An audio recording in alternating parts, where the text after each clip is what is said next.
Hi dear friends, അസ്സലാമു അലൈക്കും. എല്ലാവർക്കും ഷിഫൂസ് കിച്ചൻ ടൂറിലേക്ക് സ്വാഗതം. അപ്പം ഇന്ന് ഞാൻ വന്നിട്ടുള്ളത് നല്ല ടേസ്റ്റി ആയിട്ടുള്ള ഒരു പുലാവിൻ്റെ റെസിപ്പി ആയിട്ടാണ്.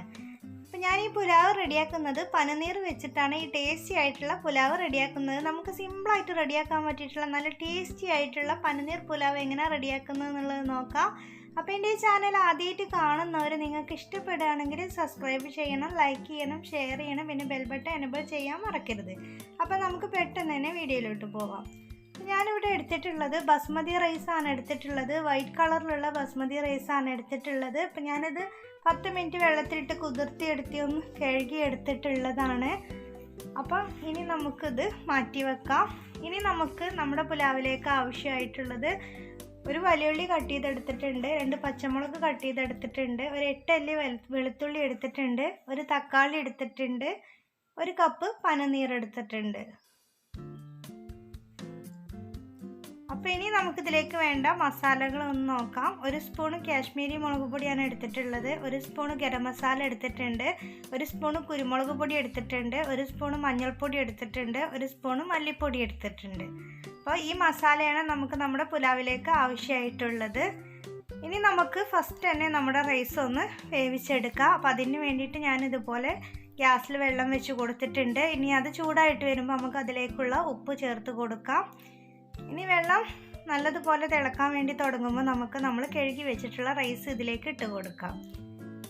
ഇനി നമുക്കിത് റൈസ് ഇട്ട് കൊടുത്തതിന് ശേഷം നമുക്കിത് നല്ലതുപോലെ ഒന്ന് ഇളക്കി കൊടുക്കാം. ഇനി നമുക്കിതൊന്ന് വേവിച്ചെടുക്കാം.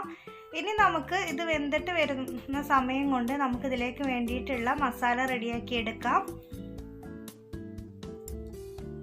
അപ്പം മസാല റെഡിയാക്കാൻ വേണ്ടിയിട്ട് ഞാനിതുപോലെ ഗ്യാസിൽ ചട്ടി വെച്ച് കൊടുത്തിട്ടുണ്ട്. ഒരു 3 സ്പൂണ് സൺഫ്ലവർ ഓയിലാണ് ഞാൻ ഒഴിച്ച് കൊടുക്കുന്നത്. ഇനി എണ്ണ ചൂടായിട്ട് വരുമ്പോൾ നമുക്കിതിലേക്ക് കുറച്ച് അണ്ടിപ്പരിപ്പും കുറച്ച് മുന്തിരിയും കൂടെ ഇട്ട് കൊടുക്കാം. പിന്നെ നമുക്കിതുപോലെ ചെറിയൊരു കഷ്ണം പട്ടയും 2 ഗ്രാമ്പും കൂടെ ചേർത്ത് കൊടുക്കാം. ഇനി നമുക്ക് നല്ലതുപോലെ തന്നെ ഒന്ന് ഇളക്കി കൊടുക്കാം. ഇനി നമുക്കിതിലേക്ക് നമ്മൾ എടുത്ത് വെച്ചിട്ടുള്ള വെജിറ്റബിൾസ് ഇട്ട് കൊടുക്കാം. തക്കാളി നമ്മൾ ലാസ്റ്റാണ് ഇട്ട് കൊടുക്കുന്നത്. ഫസ്റ്റ് നമുക്ക് നമ്മുടെ വലിയുള്ളിയും വെളുത്തുള്ളിയും പച്ചമുളകും കൂടെ ഇട്ട് കൊടുക്കാം. ഇനി നമുക്കിത് നല്ലതുപോലെ തന്നെ ഒന്ന് ഇളക്കി കൊടുക്കാം. ഇനി നമുക്ക് നമ്മുടെ പനനീറും കൂടെ ഇതിലേക്ക് ഇട്ട് കൊടുക്കാം. തക്കാളി നമ്മളിപ്പോൾ ഇട്ട് കൊടുക്കണ്ട, തക്കാളി കൂടുതൽ വെന്തിട്ട് വരേണ്ട ആവശ്യമില്ല. അപ്പം നമ്മൾ തക്കാളി ലാസ്റ്റാണ് ചേർത്ത് കൊടുക്കുന്നത്. ഇനി നമുക്കിത് നല്ലതുപോലെ തന്നെ ഒന്ന് ഇളക്കി കൊടുക്കാം. തീയൊരു മീഡിയത്തിലിട്ട് കൊടുത്താൽ മതി. പെട്ടെന്ന് തന്നെ ഇത് റെഡി ആയിട്ട് വരും. ഇനി നമുക്കിത് പെട്ടെന്ന് തന്നെ വഴണ്ടിട്ട് കിട്ടാൻ വേണ്ടിയിട്ട് നമുക്കിതിലേക്ക് ആവശ്യത്തിനുള്ള ഉപ്പ് ചേർത്ത് കൊടുക്കാം.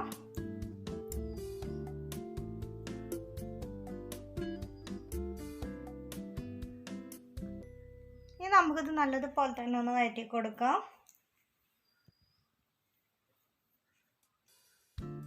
ഇനി നമുക്ക് ഇതിലേക്ക് നമ്മൾ എടുത്ത് വെച്ചിട്ടുള്ള മസാലകൾ ചേർത്ത് കൊടുക്കാം. ഇനി നമുക്ക് മസാലയുടെ പച്ചമണമൊക്കെ ഒന്ന് പോകുന്നത് വരെ നമുക്ക് നല്ലതുപോലെ തന്നെ ഒന്ന് ഇളക്കി കൊടുക്കാം.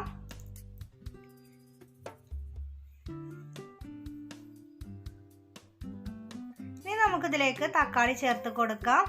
തക്കാളി ചേർത്ത് കൊടുത്തതിന് ശേഷം നമ്മൾ നല്ലതുപോലെ തന്നെ ഒന്ന് ഇളക്കി കൊടുത്തിട്ട് തീ സിമ്മിലിട്ട് കൊടുത്തിട്ട് 2-3 മിനിറ്റ് അടച്ച് വെച്ചിട്ടൊന്ന് വേവിച്ചെടുക്കാം. ഇനി നമുക്കിത് അടച്ച് വെച്ചിട്ട് 2-3 മിനിറ്റ് ഒന്ന് വേവിച്ചെടുക്കാം. അപ്പം നമ്മുടെ റൈസ് ഇവിടെ നല്ലതുപോലെ തന്നെ വെന്തിട്ട് വന്നിട്ടുണ്ട്. കണ്ടല്ലോ, നല്ലതുപോലെ റൈസ് വേവിച്ചെടുക്കേണ്ട ആവശ്യമില്ല. ഒരു 1/4 ഭാഗം വേവിച്ചെടുത്താൽ മതി. നല്ലതുപോലെ വെന്ത് കഴിഞ്ഞാൽ നമ്മൾ നമ്മുടെ വെജിറ്റബിൾസിലിട്ടിട്ട് റൈസ് മിക്സ് ചെയ്യുമ്പോൾ അത് ഉടഞ്ഞിട്ട് പോകും. അപ്പം നമ്മൾ റൈസ് വേവിച്ചെടുക്കുമ്പോൾ ഒരു 1/4 ഭാഗം വേവിച്ചെടുക്കാം. ഇനി നമുക്കത് ഊറ്റിയെടുക്കാം. ഇനി നമുക്കിതൊന്ന് തുറന്നിട്ട് ഇതൊന്ന് നല്ലതുപോലെ തന്നെ ഒന്ന് ഇളക്കി കൊടുക്കാം.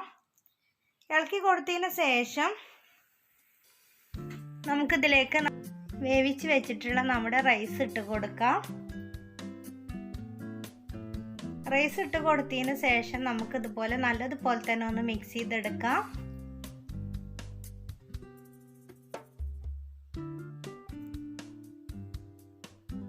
ഇത് നമ്മൾ നല്ലതുപോലെ തന്നെ മിക്സ് ചെയ്തെടുത്തിട്ടുണ്ട്. അപ്പം നമ്മുടെ ടേസ്റ്റി ആയിട്ടുള്ള പനനീർ പുലാവ് ഇവിടെ റെഡി ആയിട്ടുണ്ട്. നമുക്ക് സിമ്പിളായിട്ട് തന്നെ റെഡിയാക്കാൻ പറ്റിയിട്ടുള്ളതാണ്. അപ്പം ഇനി നമുക്കിത് പ്ലേറ്റിലേക്ക് വിളമ്പാം. അപ്പോൾ നിങ്ങളെല്ലാവരും ഇതുപോലെ ഒന്ന് ട്രൈ ചെയ്ത് നോക്കണം. വീഡിയോ ഇഷ്ടപ്പെട്ടാൽ ലൈക്ക് ചെയ്യാൻ മറക്കരുത്. അപ്പോൾ ഇനി നമുക്കിത് പ്ലേറ്റിലേക്ക് വിളമ്പാം. കഴിക്കാൻ നല്ല ടേസ്റ്റാണ്. നിങ്ങളെല്ലാവരും ഇതുപോലെ ഒന്ന് ട്രൈ ചെയ്ത് നോക്കണം. അപ്പോൾ ഇൻഷാ അല്ലാഹ് ഞാൻ വേറൊരു വീഡിയോസായിട്ട് വീണ്ടും വരാം. Thank you for watching.